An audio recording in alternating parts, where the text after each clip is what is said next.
as we start this morning, I want to start by saying one other thing. This is an important day for another reason, because these are days that don't happen very often. Today is John Griparis' 90th birthday. 90.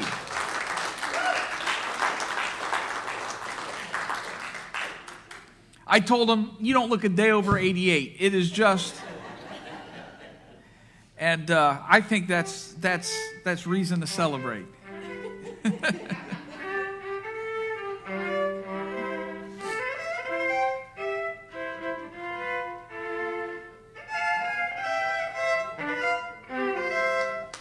There you go, John. He has such a wonderful family. I think I saw something this morning. There was a big family celebration yesterday, or I think I saw that. I saw lots of pictures, and I think that is just wonderful. I want to remind everybody of something as we do one of these, and I always think it's good. I hope everyone realizes that these sermons are not about baseball or hiking or canoeing or camping, all the ones that we have done before, nor are they about golf or any of the other things. There are things in life we can learn in anything. I'm sure someone other than me can come up and do a sermon about the lessons in life of crocheting. I'm just not that guy. These are just a way to introduce a topic, and it's the same today. And I think there's one part of life that I think we all have to admit from time to time, is that there's these two categories. It's how we would like life to go, and then it's actually how life goes. All our really big plans, and then what actually happens. We have to learn how to live with disappointment. We have to learn how to deal with disillusionment and loss. We plan the perfect vacation, and then it rains all the time. We take the dream job, and then the company closes its doors. Someone very close to us betrays us or disappoints us, and we have to learn to navigate those waters. And so, what do we do when everything just doesn't go according to plan? I'm reading out of Philippians chapter 3, starting with verse 10. And it says this: I want to know Christ, yes, to know the power of his resurrection and participation in his sufferings, becoming like him in his death, and so somehow attaining to the resurrection from the dead. Not that I've already obtained all this or have already arrived at my goal, but I press on to take hold of that for which Christ Jesus has taken hold of me. Brothers and sisters, I do not consider myself yet to have taken hold of it, but one thing I do, forgetting what is behind and straining toward what is ahead. I press on toward the goal to win the prize for which God has called me heavenward in Christ Jesus.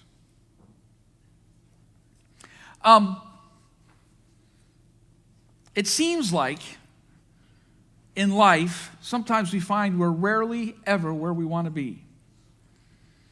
Every time I play golf, this is the entry point today, I have in mind exactly how that round is going to go. I see every shot. Every time I take a shot, I imagine how it's going to look. I imagine how far it's going to go and what it's going to look like. I think that's common, because if you're ever out there playing, it's amazing how often you hear the distinct sound of a ball not hit properly and then a string of obscenities and expletives coming from across the golf course.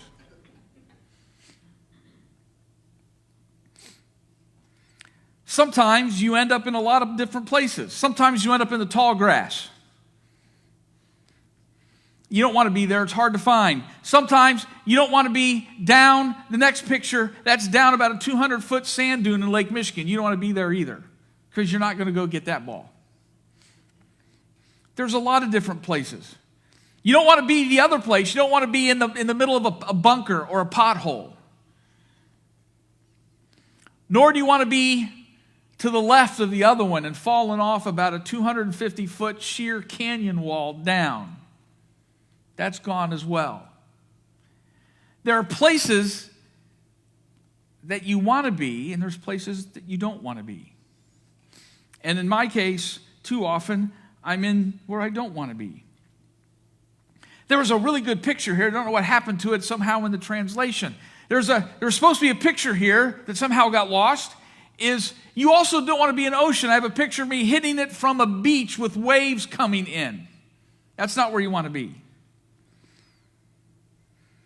There are times when the shot is so bad, you have to pay a penalty stroke. And the penalty really sets you back. Sometimes not only do you have to pay a penalty, you have to go back to where you hit it previously and hit it again. Add the penalty to it. Most of the time, as much as I would like something else to happen, it seems like too often I'm playing the next shot from a place I don't really want to be. One of the things that you have to do, as much as you want to be down the middle, if you hit it in the woods, you have to play the next shot from the woods. If you're in a bunker, you got to play the shot from the bunker. If you're in the tall grass, you have to play it from the tall grass. There is a saying in golf, you have to play the next shot where it lies. Wherever you are, that's where you need to hit it. I think life goes that way too. Because life rarely goes like we think it should.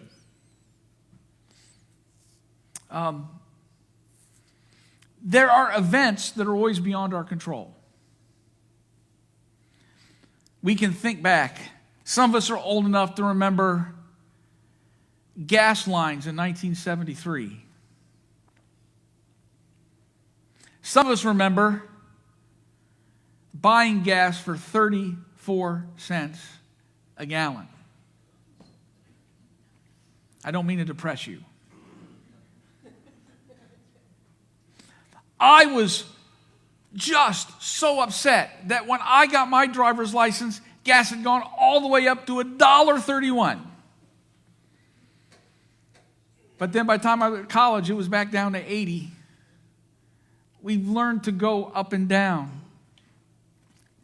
Some of us remember going to a bank and getting a savings account or a CD for 8% or 9%. Now go, oh, those are good old days. No, it wasn't, because your mortgage was at 17%.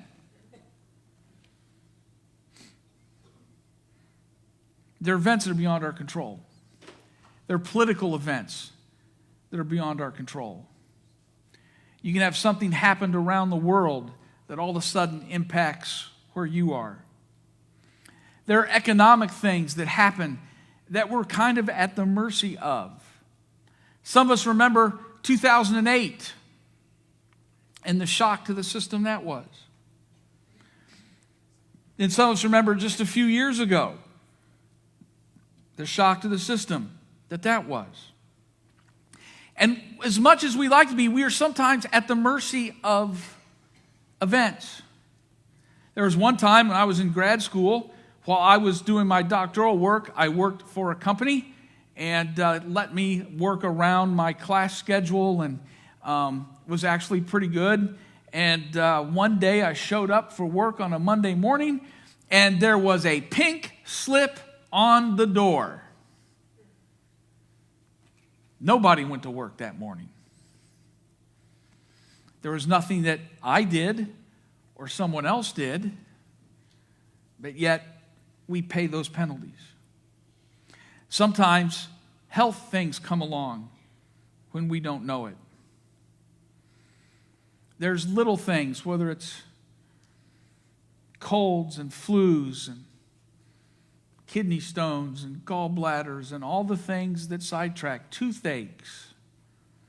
Then there's bigger things. There's cancer, even tricky ones. I was talking to someone yesterday. There's other things that you hear about and you just shake your head.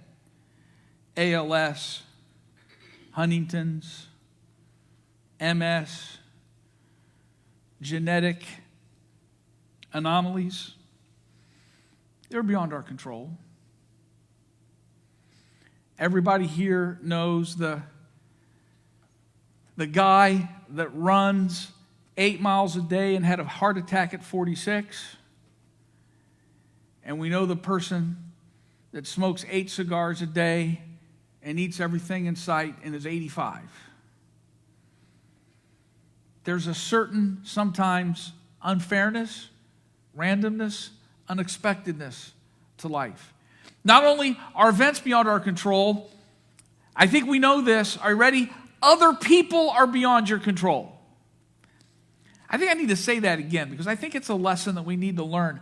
Other people are beyond our control.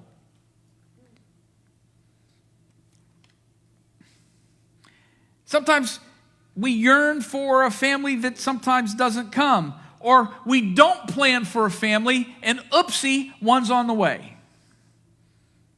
We have a picture of how life will look, and then colic comes, or sickness comes, or accidents tragically occur. Every parent I've talked to can point back to an afternoon. It's at different ages. Yeah, there was the day I turned my back when I was changing the diaper and I turned around and that was the first day my baby girl rolled over. Boom, wham, 3 feet down, boom. And yet, everything's fine. And we go, whew, wow. In our case, we had the day, the story we tell, our son, who was about 7 at the time, wanted to show his 5-year-old sister how high up into the tree he could throw a rock. And he called her to stand next to him while he showed her. I can tell you where the rock landed. And then the next 15 minutes was spent me keeping my wife from killing our son. And about time that got done, then he smarted off, and the next 15 minutes was her keeping me from killing our son.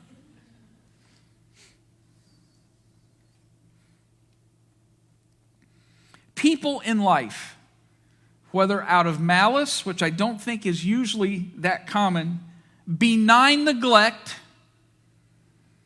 selfishness, or immaturity, do damage to us.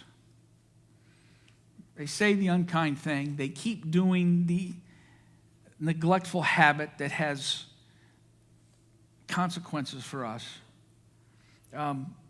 And what we tend to do is we always tend to assign the worst motives to everybody else. And I think probably most of the time it's not the worst motives. It's selfishness, benign neglect, carelessness, or whatever. I think those explain more than we think. And then what we do is, here's what goes through our mind. If only they would blank, then I would be happy. If only he would pick up his socks, I could live a happy life. If only she squeezed the toothpaste from the bottom, my outlook would be so much better.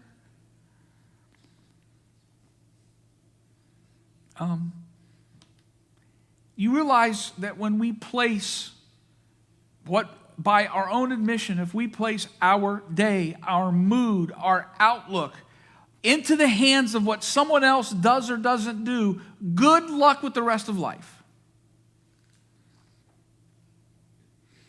So I have this whole other realm of life. Thankfully, we have control of ourselves. And yet, that might be the place where most people do the most damage to their own life. It's because even when in control of our lives, we tend to make a hash out of things. We make bad decisions. We act out of completely selfish motives.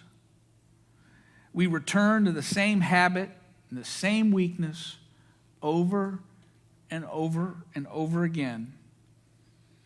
And it's frustrating. And we think, what on earth do I do now? I wanted to play it down the middle, and here I am in the weeds again. Here am I lost in the woods again. So what on earth do I do now? And the only thing we can do is what we do every day, is play it as it lies. If only I could go back and relive. You can't. If only I could make that decision over again. You can't. Boy, I wish I hadn't taken this new job. I wish I'd have stayed where I was. Well, you got to play it where it lies. All the time. So what does that mean?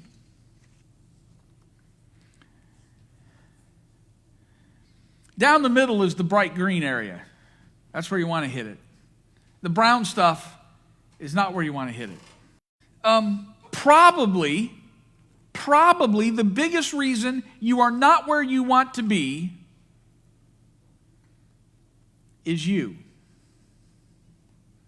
Not your sister and not your parents. To go back to the illustration that gets us into this, it's not this stupid new club. It's not the wind. It's not that guy way over there yelled right when I was swinging. No, I hit the shot. The guy that was holding on to the club is the reason why the ball is where it is. One of the great lessons, I still have so many memories of growing up. The one time I could take Adam golfing with me. We'd tee off at 6 in the morning. By doing it right at 6, you could get this like really bargain rate, and we'd be all done by 8 o'clock. And there was a few days where this idyllic time between father and son, isn't this great, ended with, you heard this at some time, usually about hole 5. Buddy, you throw a club one more time. And you can go sit in the car until I get there. And I just might take extra time playing because I'll have such a good time not playing with you. Sometimes you have to admit that the reason why things are going wrong might have something to do with me. It is always good to play it where it lies. Here's the good news. And it is good news, but we don't act like this is good news sometimes. God does not ask us to get the ball back in the middle before he wants to get involved in our lives. Nor does he say you have to go back and hit it over again and keep hitting it over again, and once you hit it down the middle, then let's talk. And when that finally happens, it is then and only then you qualify for his grace. Here's the good news. Whether you are in the middle of the fairway, whether you are in the bunker, whether you are in the bottom of the sand dune, you've fallen off the edge of the canyon, you're in the tall grass, or deep in the woods, God accepts you and wants to walk with you where you are right now.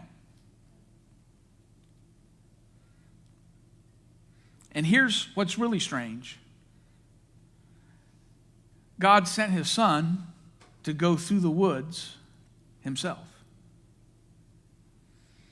And one of the reasons why God finds it so easy to walk with us, even in the midst when we are off where we need to be,